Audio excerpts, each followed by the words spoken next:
Hey man, could you please tell me a fun fact about yourself? I love working with you, Cheyenne. I wonder if this is too close. It's like rubbing on my chin.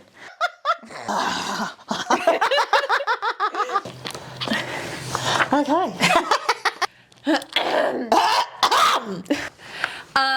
Welcome to another episode of the Grazier Stories. It's... I don't know what I was going to say. Can't I?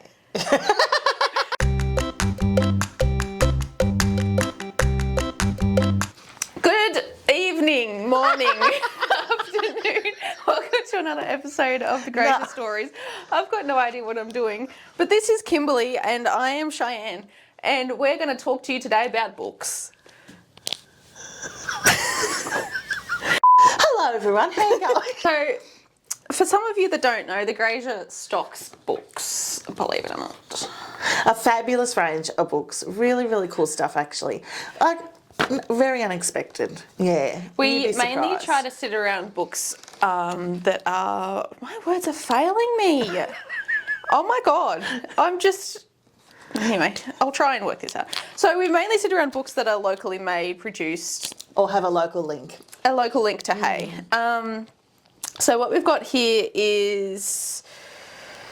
I recently spoke to this guy. Yes. Let's start with this book. This book is actually a bestseller in the Grazier. We're actually holding a piece of paper with it now because there's no we're waiting for them to come back in stock. It's good stuff. I'm not surprised it flew off the shelves. I read this at Krista's request. Best book I have read in ages. It took me 2 days to read it, which is, you know, in the old days I would have pumped that out in 8 hours, but 2 days is still pretty good. And it was so fascinating. I started reading it and I was sucked in immediately, and I love books like that. He was a police officer in Hay in the mid-90s, and just reading, you know a person, but it's that thing I keep on coming back to, why I love doing stories. But you know a person, people would have seen him on the street, interacted with him, you know, during his life and his duties as a police officer. But actually reading his story and his description of his evolution as a police officer, and that widely happened in Hay. Like, he really cut his teeth, so to speak, when some serious crimes happened in Hay, and he was the only one here. There was no older, more seasoned detective that could say, because he was a detective, that he could say, look, what do I do? You know, this is my first case of this nature. What do I do? Where do I go? You know, all that sort of stuff. It was him. And so he came here, a fresh-faced 24-year-old with no intentions of settling down or doing anything. He just started to train as a detective. And then he got some serious cases. You know, he really found his feet while he was in Hay. So this book is mainly based on his time in Hay, is it? It's based on his life as a detective. Okay. And one of his first posts was to Hay. He spent a few years here, ended up getting married to a lovely local girl, and then he shipped off to, I can't remember where he went next, but everywhere he went, like, serious crime just seemed to follow him. Okay. Yeah. And some of the things he actually investigated and came across, you know, quite organically, quite coincidentally, is just amazing to read about. And as someone who also has had quite a long mental health journey, I strongly identify and empathise with people who've had the same.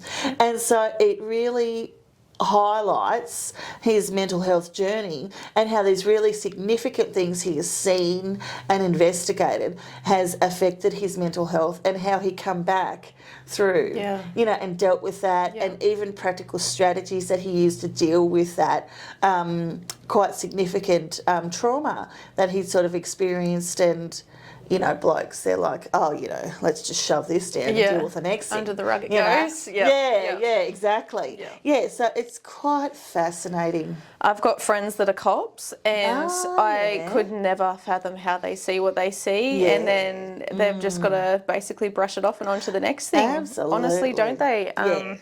Yeah. They definitely need the support they can get. So I really want to read that now. Oh, it is so good. Yeah. I can't even describe it. I was such a little fangirl when I actually had to ring him for an interview, and I said, first of all, can I say how much I loved your book, and please write more books. Please, you need to write more. That's so good. And fiction. Write fiction, write this and write that. And I was just bossing him around, basically. Well, he hasn't written another book yet, so obviously he's not listening to you. Try harder. Call him again.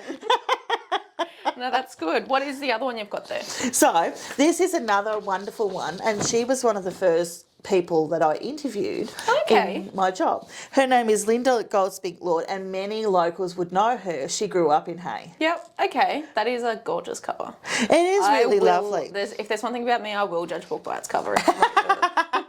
So that is really pretty. Yeah, it is lovely, and it's another fascinating tale.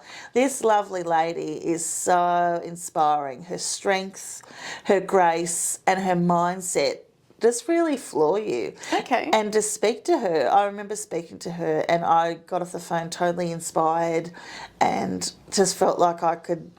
She just gives this vibe, and the things that you take away from her was really great. Yeah, so she grew up in Hay. Okay. A lot of people would remember her because she still has close friends and people. Yep. She calls Hay home still, things like that. And she went through unspeakable tragedy. And is that what this book?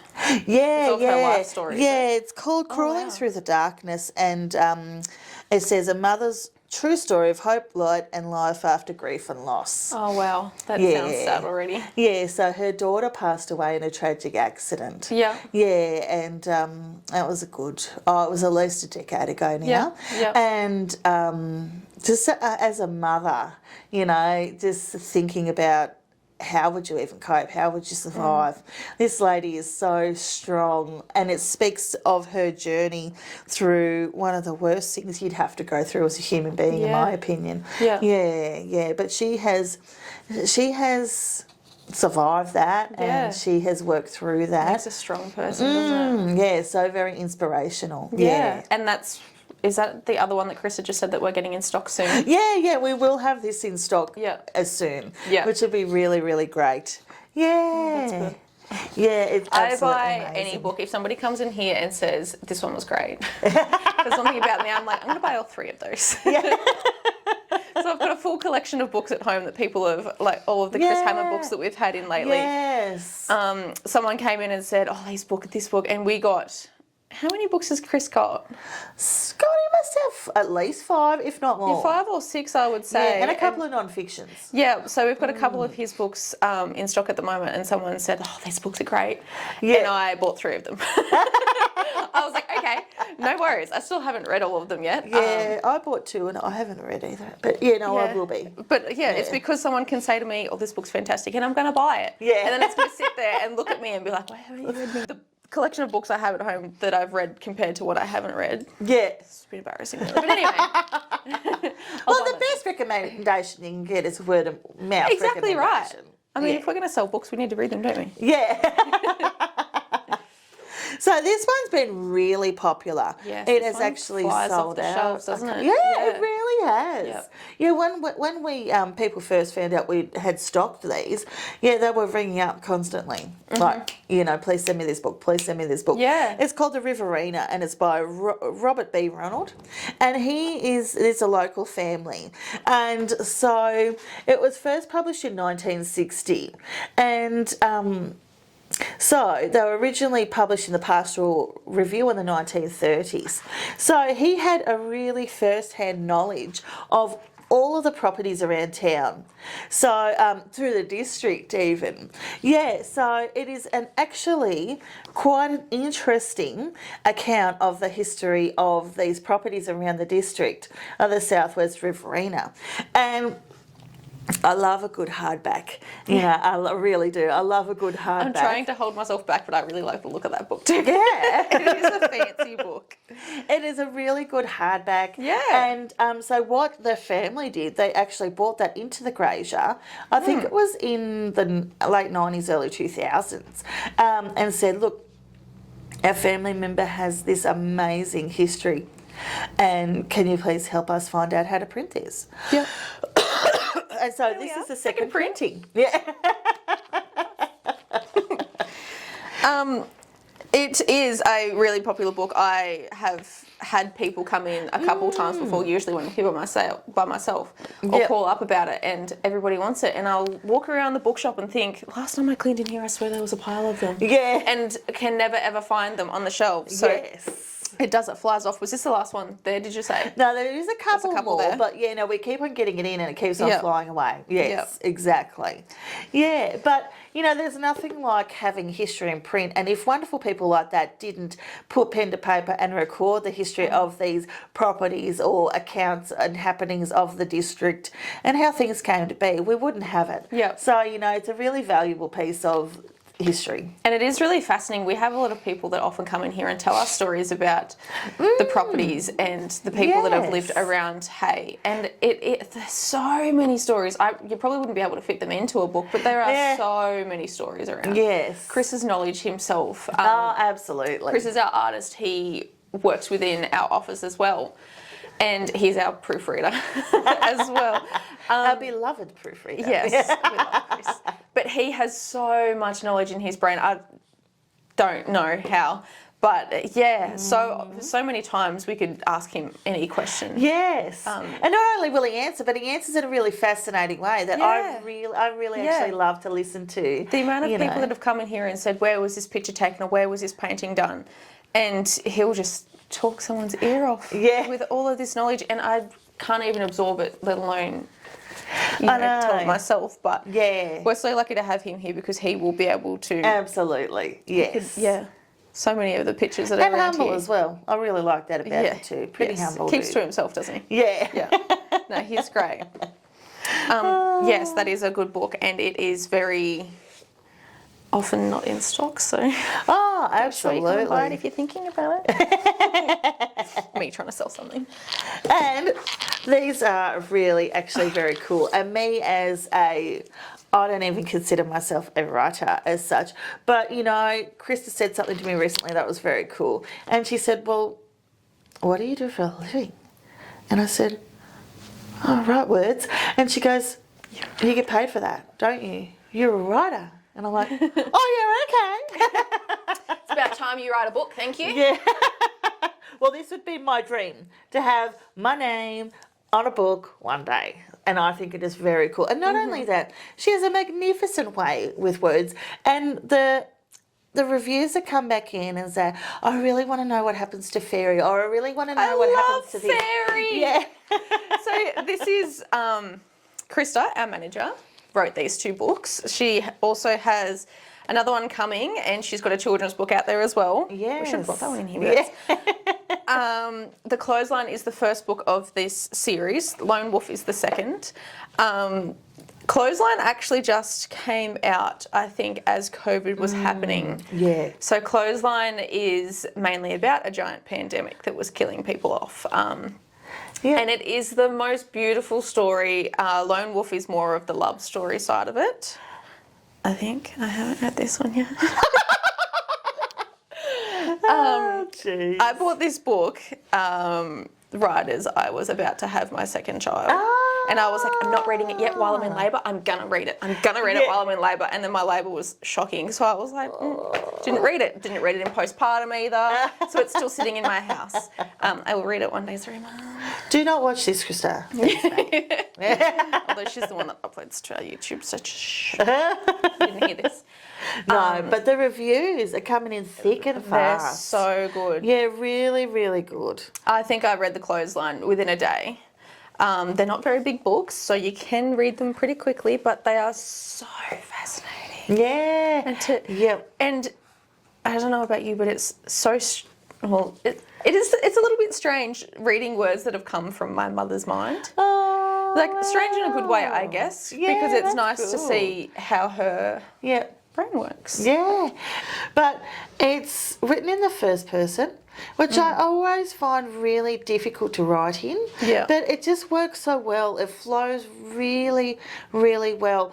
And I think I've developed some sort of a similar curiosity.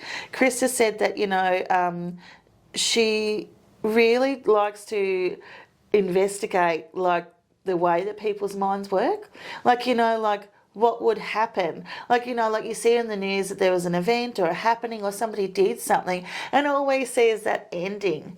I've obviously, because I'm not a writer, I've never thought of it like that. I've never thought about it being written in first person. Yeah. But most books are. Yeah. But now that you say that, it is really hard to write like that. I would write like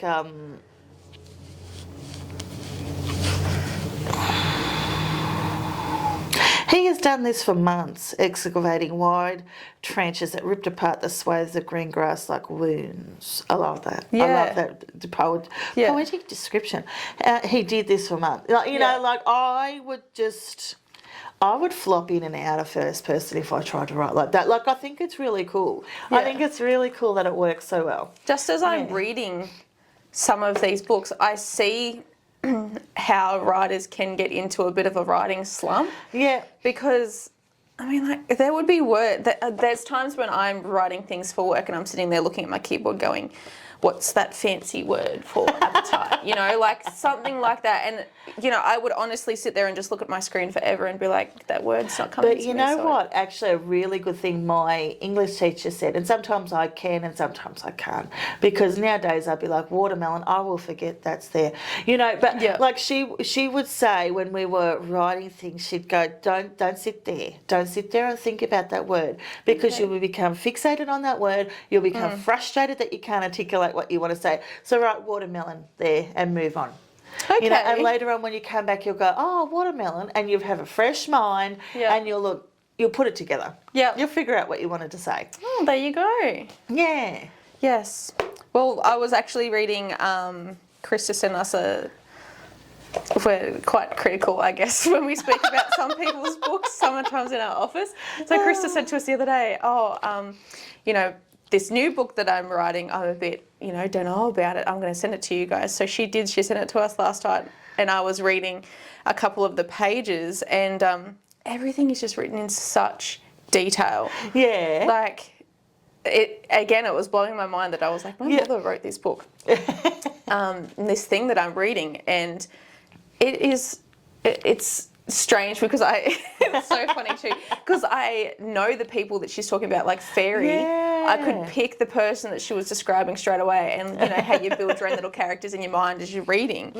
I put that person as the fairy, and then I said to her one day, I was like, who was your inspiration for that person? And she told me, and I was like, I knew it. I picked it straight away. So now when I'm reading her stories, it's quite cool because I can imagine it exactly how I feel like her mind is imagining it. Yeah, so absolutely. It's very fascinating. I quite like that. I love that. And I also love a book that when it stops, you're regretful. You're like, no. Yeah. You know, you feel like, oh, no, I'm never going to see you again. Or I'm never gonna, you know? I hate that. You go through a little bit of like a grief stage. Like you've lost that character in your life. And also it's really good when you're reading Krista's books because you can say to her, what's going to happen next? Yeah. I need to know the next bit. And she hasn't even bloody written that bit yet, but you can say to her, like, I need to know more. So another thing that we have in our bookshop is the works of Caroline Tuohey. And she is a local author and she is incredible. She is incredible. We promote her books quite often. We have a wide range of her books. Yeah. She only writes kids' book, or is it? Does she only I think she primarily writes children's books. Yeah, that's right. So this one is A Christmas Garden, is quite popular. We didn't actually have the one in stock that I wanted to show, which is Magic Wonder. But the thing about a kid's book that really draws me in is when it's both interesting with its text and the illustrations are so magnificent. And you get this in so many of her books, where the illustrations are sublime, because that's usually what will draw a kid in as well. Yeah. You know, is that interesting visual. Yeah. And I think she really has this. And I feel like I'm sitting in the library and my teacher's reading me a book at school again. I feel like I should be sitting here with my hands. Yeah, I just love it. Good girl. Nice posture, mate. And it's gone. Yeah, I just love a good, beautiful, a kid's book sucker me in. It's like Magic Beach by I can't remember who wrote that, but the illustrations are so beautiful, and you can even buy them and put them on your wall, like, you know, in your kids' nursery or whatever. and just so good. So if you're looking for a little treat for your children in Christmas present, birthday present, whatever have you, I love a good kids book, and her books are sublime. Yeah, she's a wonderful local artist. Super duper handy when I'm sitting here at 4:30 on a Friday and I'm like, oh shit, I've got a kid's birthday party, baby shower or something tomorrow, and I'm like, oh. Yes. So they make great gifts as well. Oh, they really do. And I, as a book person and as someone who really believes in children's education and kids reading books, you know, I just think it's important to foster that love, you know, when they're little. And this, like these, she's the whole package, this woman, you know, like it's perfect. Yeah, you really need to see it for yourself. I've often bought those books for my kids and they've read them back to front and again. Yeah. So they love those books too. And again, I guess because they're hardcover books as well. Oh, yeah, I love kids a good do hardcover. love that, yeah. Yes. Hardcovers just feel a bit more special. Yeah. I really love hardcovers. This is another big seller for us, isn't it? These books are gorgeous just for coffee table books. Oh, absolutely. Yeah. There's quite a range of these Andrew Chapman books. Yeah.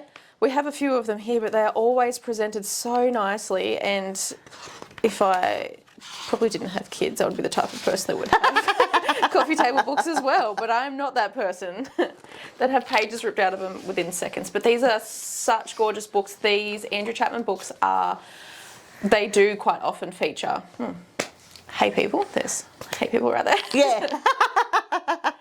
But he travels around Australia, yes, and just gets so, like, it's this one obviously is specifically wool sheds, but they're all farming related, they're all agriculture related, and they are gorgeous. And he interviews people too, doesn't he? Oh, absolutely. Yeah. Absolutely. So, Andrew Chapman and Tim Lee. So, I just love things like bush cathedrals, you know. Yeah. Many of Australia's most significant buildings are not in the heritage precincts of our capital cities. They are in the far-flung regions across the country on private property, unheralded and mostly hidden from public view. I mean, you know, it's not only magnificent photography, but it's like really interesting, you know, commentary on some of the most important buildings. And, you know, these wool sheds have vast, fantastic histories. And he's obviously the kind of person that sees beauty in things that most people probably wouldn't. Oh, These photos absolutely. are absolutely amazing. Yeah. And a lot of the wool sheds that feature in this book are all old, rundown wool sheds that, you know, are on their last leg, basically. And they're just such stunning photos. But, you know, Australia, or, you know, definitely our region was made on the sheep's back. You know, like it's such an important part of our culture and history is, you know, sheep shearing and that industry. And I think, you know, this would make a great, fantastic, it would make a fantastic present for someone who really enjoys that sort of thing. And like you said, a really beautiful, you know, coffee table book. They do. They look lovely just sitting on tables. It's very fascinating. So, you know, as writers, you know, books are really important to us as well. What kind of books do you read? I am, like your mother, I am a all hail Stephen King, like a top fan. Oh, yeah. Yeah, so I, as a 40-year-old professional, I sort of term my taste of books as very, not childish, but I'm very indulgent. You know, I love a good mystery. I love eerie, weird, not really horror, but something that's just eerie and weird.